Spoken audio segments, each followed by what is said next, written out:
y'all, it's your girl Hope, your TV movie bestie, and I watch good shit. And I just got done watching this week's episode of From. Y'all, let's go. They find the man in the yellow suit. They find his suit in the woods. And they start asking the right questions. Ellis is like, well, if this his suit and he ain't wearing it, where he at? Correct. Like, very good question. Now here go Boy. Boy talking about some, well, maybe this suit was left years ago, or maybe the monsters put it there to confuse us. Boy, no, don't even go down that path. Henry is like, this is too much. For so long, these things were just pictures and stories, and now I'm here and all of this seems real.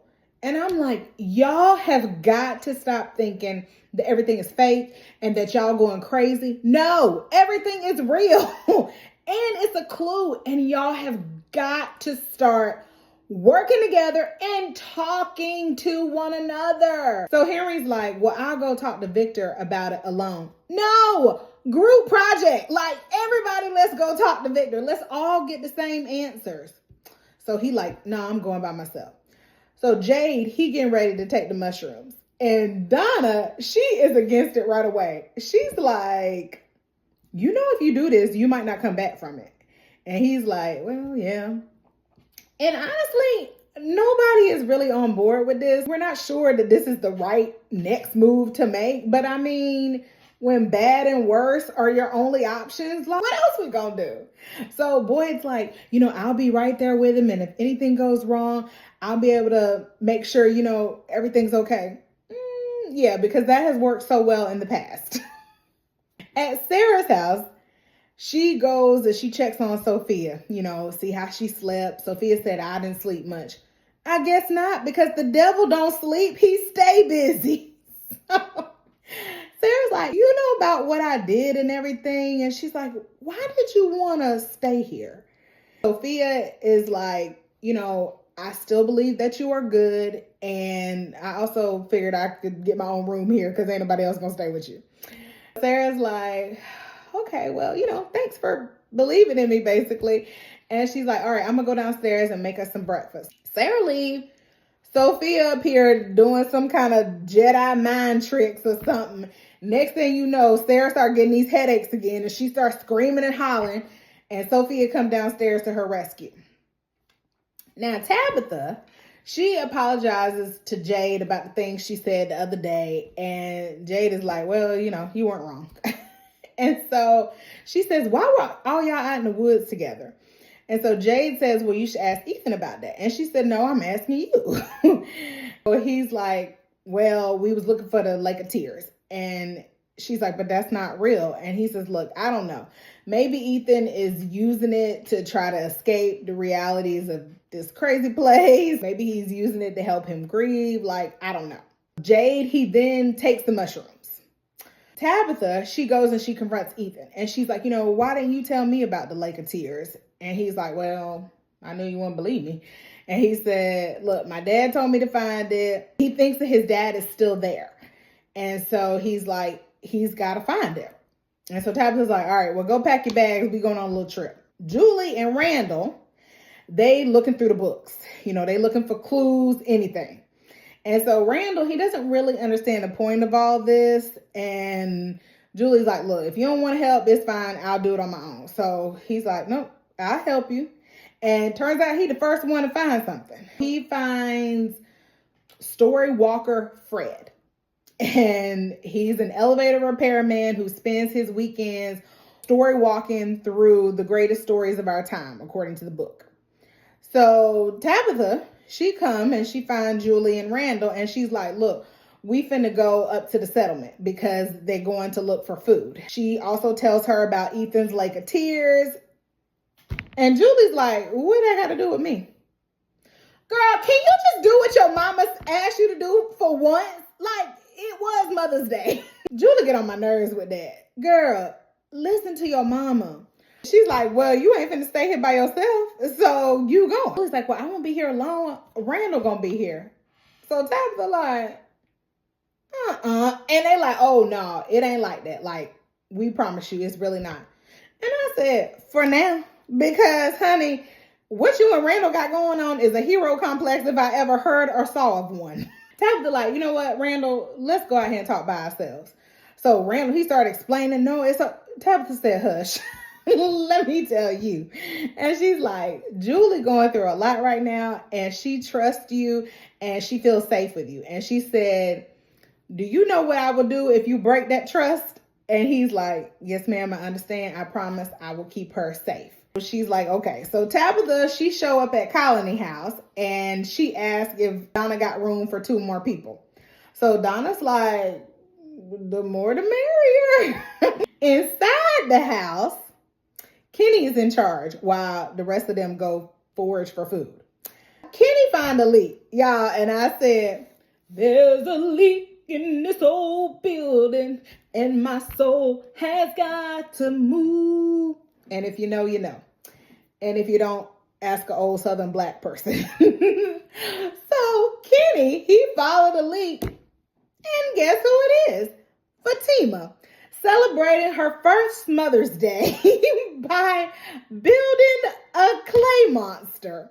Fatima, I do not have time for you. I am so sick of you, girl. Kenny, he go tell Boyd, and Boyd come and he's like, Fatima, what's going on, girl?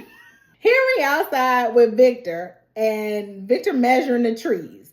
He say he think they getting closer. And so Henry said, well, you know, I'll help you. He starts asking about the man in the yellow suit.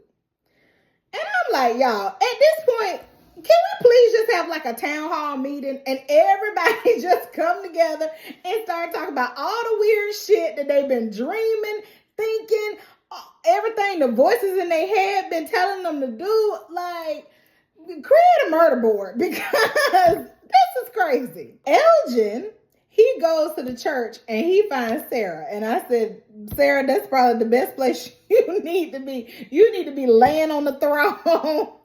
So she like, oh, I'll leave. And he said, no, it's okay. You can stay. She asked him if he still sees and hears the woman in the kimono. And she's like, or, you know, do you think that she stopped talking to you because you did what she wanted you to do? He's just like, I don't know. And so she tells him that her voices are back. This time they told her to go to the diner, pour some water from the pitcher into a cup, take a sip, and then pour that back into the pitcher.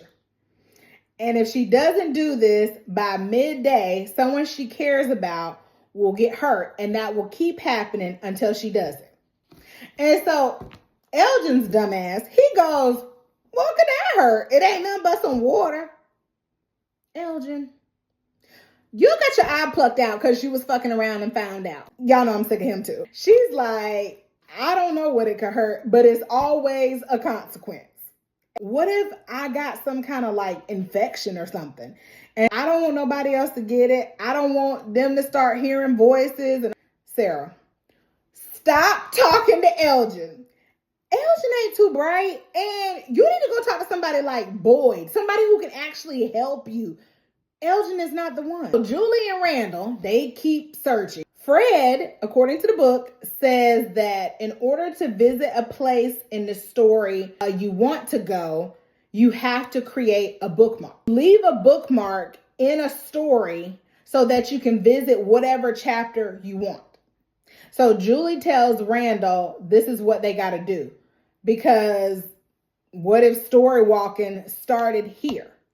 And so Randall's like, well, how you know this book is the answer? Because he's like, there's plenty of books about time travel. And she's like, well, this is the book that Ethan had when we came here. So that must mean something. What if it's like an instruction manual on how to save my dad? So Randall's like, all right, what kind of bookmark we need? Fatima, she up in the room, y'all, she is like taking mud and little patches of cloth and building them up. And she's like, don't worry about me, Boyd. And Boyd said, au contraire, my friend. All of this is giving very much worry. And he's like, did you tell Ellis about this? And she was like, well, I thought that I would show him once he get back, and it'll be easier to explain at that point. Okay, Fatima, explain it to us now. Okay, so my dad, he used to teach us about all the different religions when we was kids. He taught us that there wasn't just one road to the divine, that there were many ways to get there, but the different religions just take different routes to get there.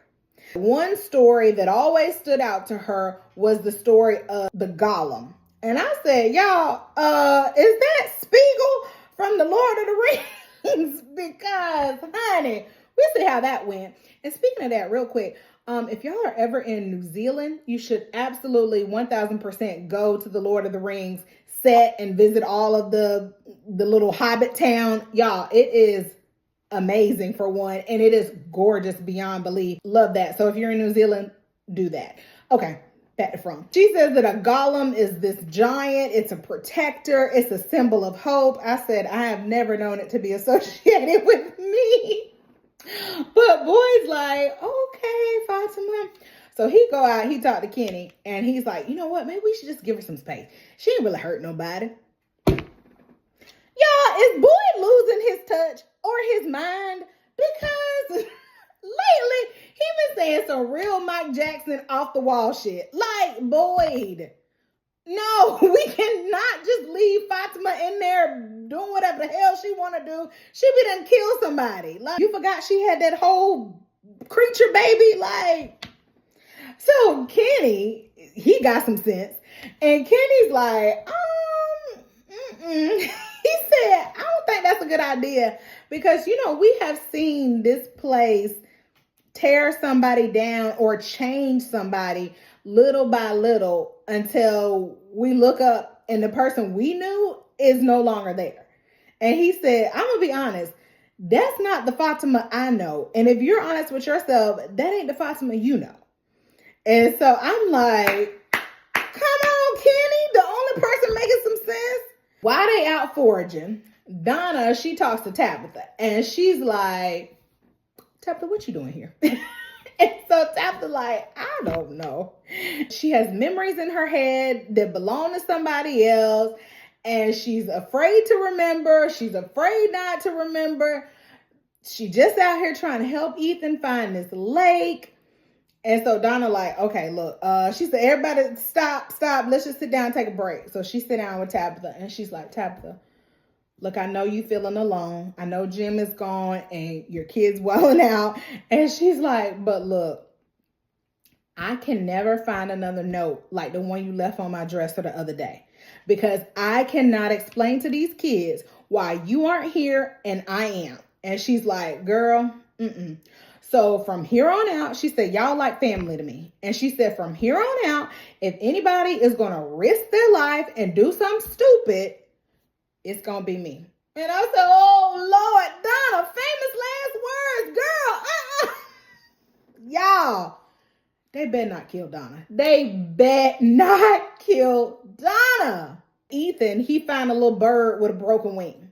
And so Ethan's like, we got to take this with us. What, Ethan? And he's like, yeah, we looking for the lake. And he said the lake can heal people. They can bring somebody that's sick. It can bring them back. And he said, so we're going to take the little bird when we get to the lake. And if it saves and heals the bird, then we know we found it. And they just like, okay, sure, Ethan. Christy and her little girlfriend, they worried about Sophia.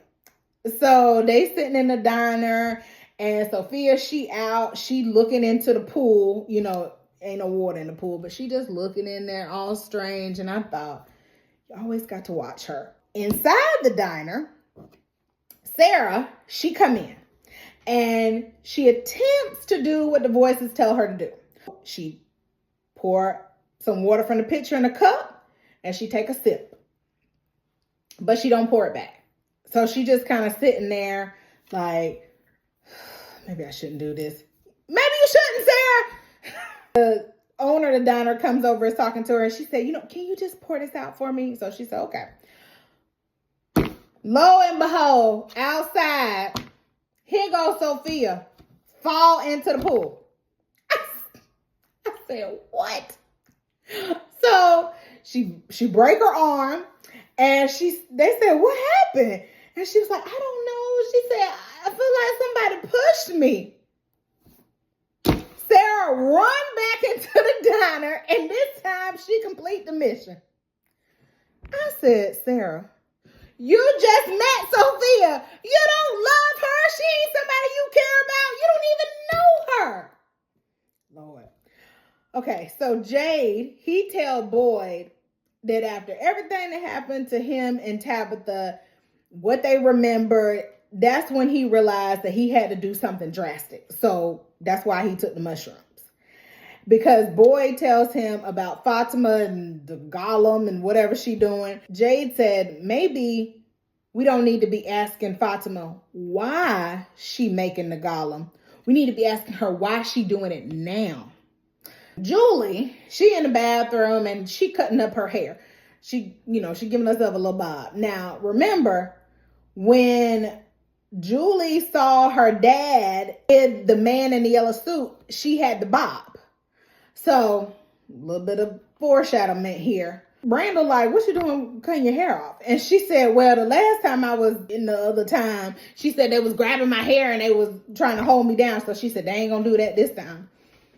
Julie, hair is not gonna stop these fools. She take a piece of paper and she fold the paper up. And she says, this time I'm gonna make a bookmark when I story walk. So she takes the paper, she puts it down in a little pocket. And she said, whenever I go into the past, I'm going to draw a symbol. Now she draws almost like an infinity sign, but not a connected infinity sign. And she said, I'm going to draw this on the paper and then I'm going to leave it there. And she said, if it works, when Randall pulls her out, she will come back and on the paper here, that same symbol will be here in the present day time. So Randall's like, okay, so what if it does work? Like, how is that going to help us? And she's like, well, from that point forward, all I got to do is write the little symbol on the folded up paper, fold it up, cross the threshold, and that's where it'll take me back to in time. Randall's like, okay. She's like, look, I only need 5 seconds to do this. I'm going to do it real quick. And I'm thinking, Julie, when has anything ever gone exactly as planned? You think you just gonna run up in here? Oh, okay, right here. Draw a little X. All right, let me get on out. Like, Julie, she crossed the threshold. She go back in time. She is all the way back in time to when everybody died. I believe this was like 1978. This is when Victor is the only person who lived from everybody in the town dying before. So she go back to that point in time. And she's like, oh my God. So she looking around. And I actually don't even know if she knows this story from Victor. But she's looking around. And she's like, what the hell? She see the man in the yellow suit. What's the man in the yellow suit doing? He's eating somebody. And so Julie gets so scared. She's like, now the man in the yellow suit, he hear her. He like, what's going on? Because I guess he like, I done killed everybody. So he looked and he like, oh, what you doing here? Girl, he started running over to her and she gets scared. She dropped everything. Dropped the paper, dropped the pen, and she...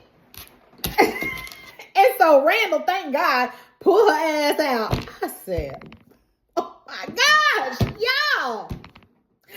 Okay, so Victor, he digging around in the ground and he find this bag. So he tell Henry, he's like, they're in there. What's in there, Victor? So Henry opened up this bag and it's pictures of the man in the yellow suit. Victor says he came in a car just like everybody else. We brought him into the town. We thought he was our friend. We thought he was just like the rest of us. But he wasn't. And he said when everybody died, he saw the man in the yellow suit out by the bottle tree eating Miranda, his mama, Henry's wife. And Henry just crying. Now that's the same scene, time, chapter, whatever, that Julie just went back to.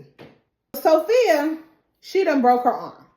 Christy says, don't worry about it. When the swelling go down, we'll reset the bone. Everything will be fine. So Sophia's like, This is just a test. God is just allowing us to prove our faith in him. So she says, y'all know the story of Abraham? You know they don't know the story of Abraham, Sophia. So she starts telling them about him and his son and how, God had asked him to make a sacrifice and Abraham didn't want to do it. But of course, he believed in God and he trusted God. So he went to make the sacrifice of his son to God. But then God had a ram in the bush.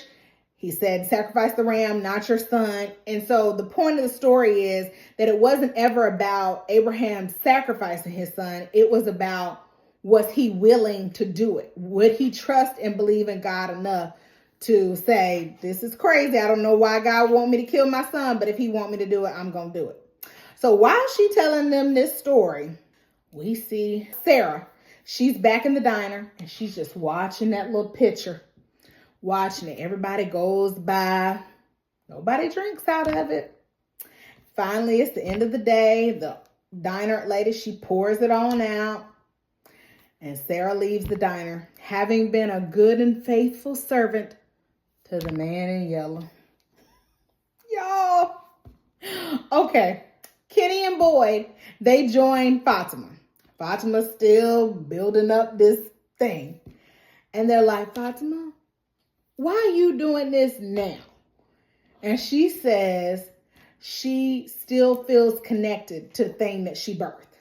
Part of her feels what he feels. And I'm like, well, yesterday was Mother's Day, so that makes sense, Fatima. You and your baby are one.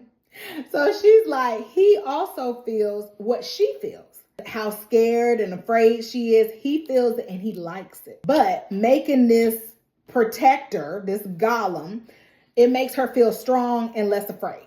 They like, okay. So they go out in the hallway and Kenny like, you think this gonna help? And Boyd said, hell, I don't know. But having a protector, I guess it definitely can't hurt. So Kenny's like, okay, you know what? I'll spread the word. I'll tell everybody, just kind of give Fatima some time to herself. Don't go up there in that room. I got to thinking and I thought, isn't this Gillum like the statues that's out in the woods, them little stick figures that's supposed to protect them? Some kind of tie here. Boyd, he starts going downstairs. And as he goes downstairs, he drops his wedding ring.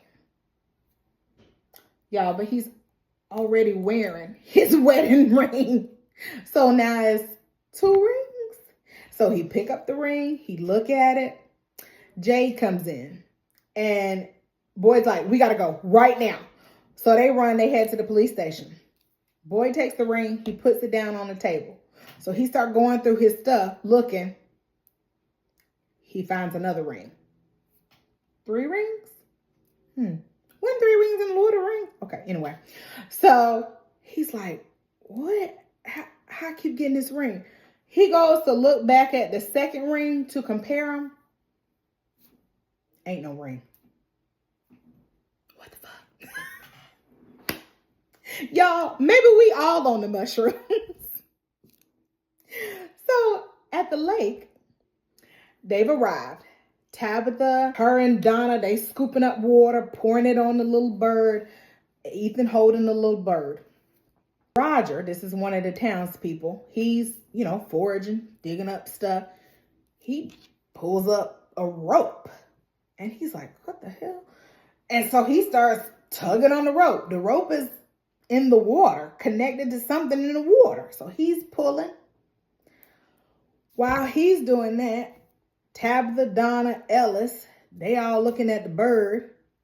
And then Ethan says, Mom? He look in the distance. Y'all, something is bubbling up out the water. Bloop, bloop, bloop, bloop. Something very big. Who knows? And Ellis goes, oh, fuck. And I can't think of a better way to end the episode.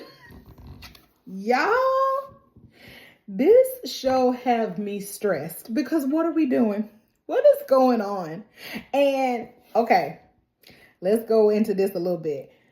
Now, I try to stay off the internet going down the rabbit hole with these shows because I like to try to come up with the story, what's happening on my own. But there is this little thing going around on the internet that Ethan is the man in the yellow suit. And if you recall back in, I don't know, whatever season, but when Sarah tried to kill Ethan, it was because them voices knew, and they was trying to stop the man in the yellow suit from doing all the foolishness that he about to do. And Ethan, of course, doesn't know that he's the man in the yellow suit, but he is. This is the theory. Now, I really hope not, because Ethan is bad as hell a little bit. But I do like Ethan. Y'all, if Ethan is the man in the yellow suit, we got to kill him. Like, he's got to go. So, I don't know. What do y'all think about that? Like, do y'all believe that? I don't know. I feel like it could be some truth to that. I don't know. I'm just... I'm stressed is all I know. So y'all let me know what you think about this week's episode. It was one hell of a Mother's Day. I'm your TV movie bestie. I'm on all the socials. Y'all like, subscribe, and follow. And I will see y'all on the next show, on the next episode. Bye, besties.